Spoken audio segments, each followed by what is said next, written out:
और यहां आपको मियां नवाज शरीफ को इश्तिहारी करार देने के मामले के हवाले से एफआईए ने नवाज शरीफ की तलबी का इश्तिहार मॉडल टाउन लाहौर में मुस्लिम लीग नून के सेक्रेटेरिएट में लगा दिया।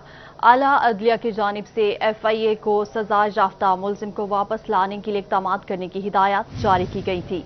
आपको अपडेट करें हैं मियां नवाज शरीफ को इश्तिहारी करार देने के मामले के हवाले से एफआईए ने मियां नवाज शरीफ की तलबी का इश्तिहार मॉडल टाउन लाहौर में मुस्लिम लीग नून के सेक्रेटेरिएट में लगा दिया। आला अदलिया की जानिब से एफआईए को सजा याफ्ता मुलजिम को वापस लाने के लिए इक़दाम करने की हिदायत जारी की गई थी।